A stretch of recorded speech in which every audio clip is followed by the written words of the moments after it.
Hey guys, if you have PCOS, it's very possible that you are dealing with hair loss. So let's talk about what's really going on with hair loss and PCOS and how to support regrowth naturally. And by the way, hey, I'm Lauren. I'm a holistic registered dietitian, and I support women with PCOS in their 20s and 40s achieve regular periods with less pain, hair loss, bloating, and fatigue so they can regain control of their cycles, improve fertility if that is a goal of theirs, and protect their future health from PCOS related risks. So, hair loss can be one of the most discouraging symptoms of PCOS. It can obviously chip away at your confidence, and it's definitely a sign that there's something deeper going on in the body. I actually have personal experience with hair loss, not only driven from my own PCOS, but an autoimmune condition where I literally I had huge, large bald spots on my head. So I understand how alarming and scary and just embarrassing that it can feel to experience hair loss. The good news is that once you start to understand why it's happening, you can start taking targeted steps towards helping with that regrowth of hair. And before we move on, I do want to say there are many different types of hair loss and many different causes of hair loss. So this video will not be covering all of those things. I will just be covering the most common causes of hair loss in PCOS. And as a dietitian, we'll just be focusing on what we can do from a nutrition lens. Okay, so let's talk about 5 reasons why you might happen to have hair loss happening in PCOS. Reason number 1 is going to be due to high levels of androgens, such as testosterone or DHT, which is dihydrotestosterone. This is called androgenic alopecia, and what happens is these higher levels of androgens can bind to follicle receptors, and it causes the hair to become thinner and finer and just really slow that growth. This won't necessarily lead to bald spots, but a kind of widening of your part, or you might notice some hair loss kind of in this front part of your head. And this is probably one of the most common reasons as to why you might be experiencing hair loss with PCOS. The second reason is due to insulin resistance, which is one of the causes of having high levels of androgens. So it's a bit of a root cause approach. If you have high levels of androgens, you might want to see if you have insulin resistance because that could be the cause. And what happens with high levels of insulin, it stimulates the ovaries to make testosterone. So that's how it's causing higher levels of androgens or testosterone. And so what we want to do here is work on blood sugar balancing, and this is a bit of a vicious cycle, unfortunately. High levels of insulin and insulin resistance can cause higher levels of androgens, but then higher levels of androgens can then worsen insulin resistance. And so it's important to know what's happening in your body and where you need to put your focus on, and sometimes it's on both, but this can be one of the causes as well. The third thing is inflammation and nutrient deficiencies. We know that women with PCOS generally have higher levels of inflammation in the body, and this can impact the health of your hair follicles. So addressing inflammation through diet and lifestyle can help with the health of those hair follicles and just your overall PCOS. And then with nutrient deficiencies, there are very well-known common nutrient deficiencies that we see, again, in women with PCOS, and these nutrient gaps can absolutely impact hair growth. A few of these common nutrient deficiencies include iron, zinc, and vitamin D. And then protein is something that I just often see in practice that a lot of people aren't getting enough of in their diet. That's definitely changing now as it's just become more trendy to get enough protein in your diet, but certainly not getting enough protein there can be an issue. It's not necessarily something we are deficient in, but just getting an inadequate amount. And then B vitamins as well. We all know biotin is a very common B vitamin that can support hair growth, B12, folate. Again, these are not necessarily things that women with PCOS are very commonly deficient in, but you just might not be getting optimal levels to be supporting the growth of hair and the health of your hair follicles. For a little bit more detail on all of these nutrients that I mentioned, be sure to check out my blog, and I explain a little bit more about the importance of each one. Okay, another cause of potential hair loss and PCOS is thyroid issues. Women with PCOS are more likely to have a thyroid disorder, and even just mild hypothyroidism or a sluggish thyroid can slow down hair growth and cause some hair loss. In my opinion, because it's so common to see PCOS and thyroid issues together, it's just so important to rule out any thyroid issues through labs if you are able to get access to that. And by the way, if you have thyroid issues, this could be another cause to some of your PCOS related symptoms like weight gain or fatigue. Okay, and the last thing that I'm thinking about when it comes to hair loss and PCOS is stress and cortisol. So high stress levels, really high stress levels over time can then raise your cortisol, and then that can indirectly throw off some of your sex hormones and your insulin sensitivity, and so that's going to then impact hair loss through that. But stress can also trigger something called telogen effluvium. I think I'm saying that right. This is just a type of temporary hair shedding that can happen a few months after a major stressful event. And this could have been like legitimately a stressful event that happened in your life.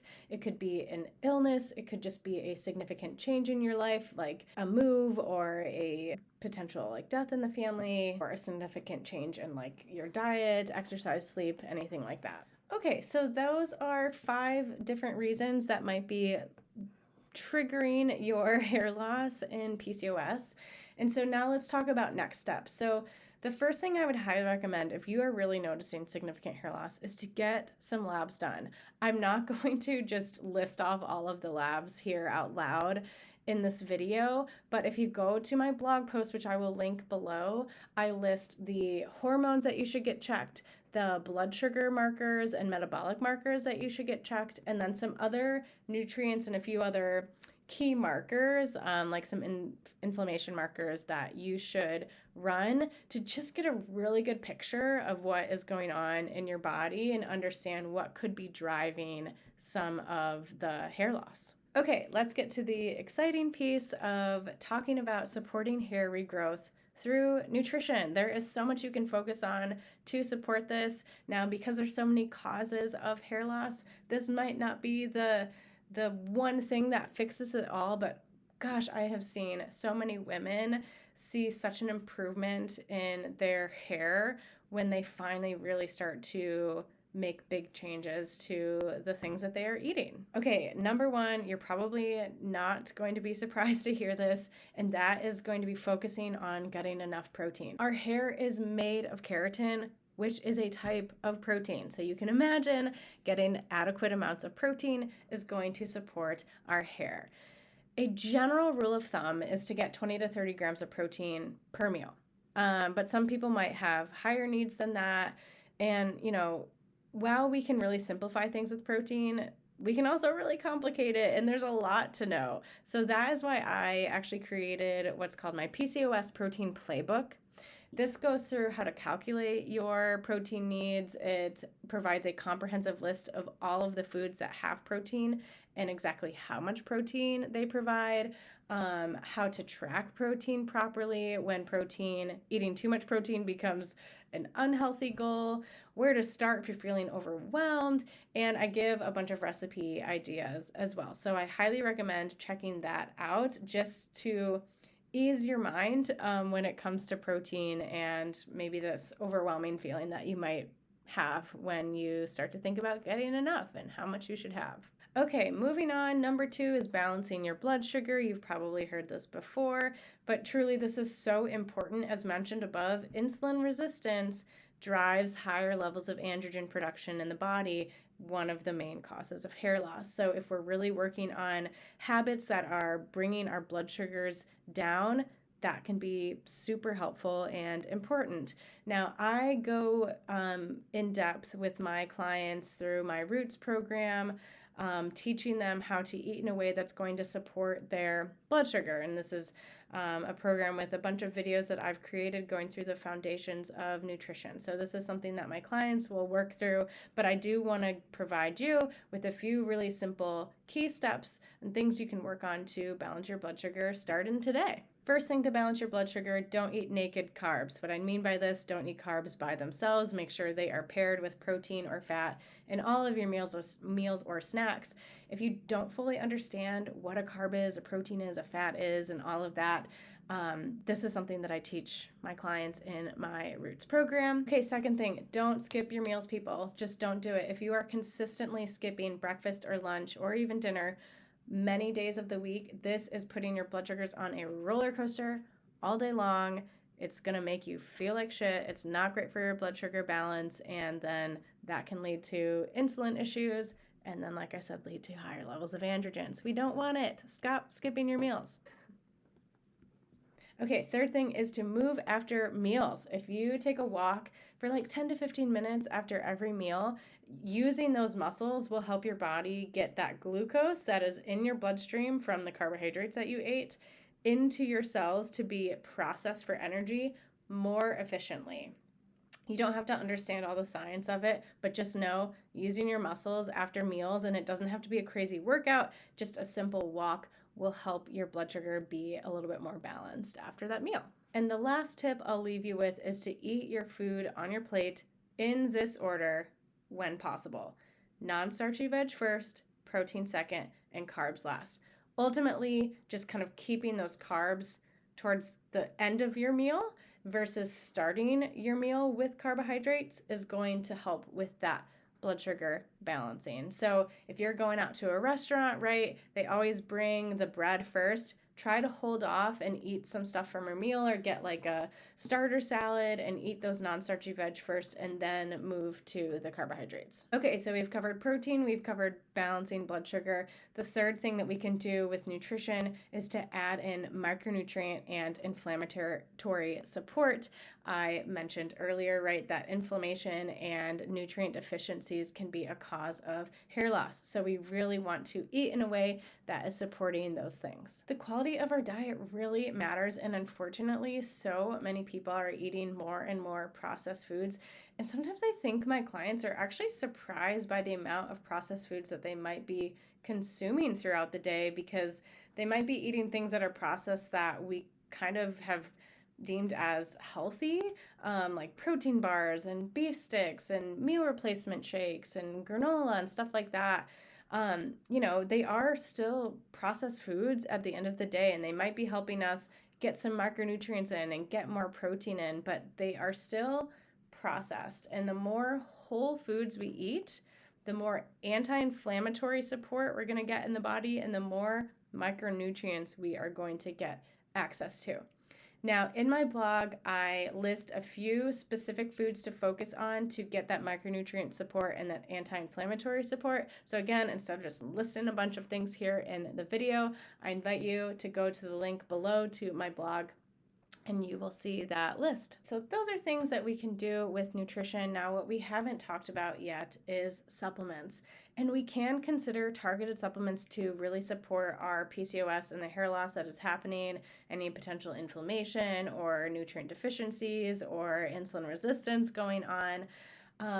While supplementation can absolutely help, I really want to make sure that you are working with a health professional and basing your supplementation off of labs and your specific needs and symptoms, because the reality is you can take too much of stuff. I think people don't realize that there are supplements that can be safe to a point, and then they can become unsafe, or there might be an interaction with medications potentially. So we want to be really smart when it comes to supplementation.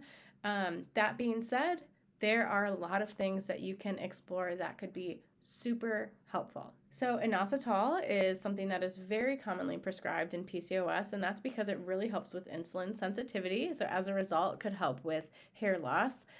Zinc is another one that not only can help lower those androgens, which can cause the hair loss, but it's also really important in follicle repair. So it can help from that end.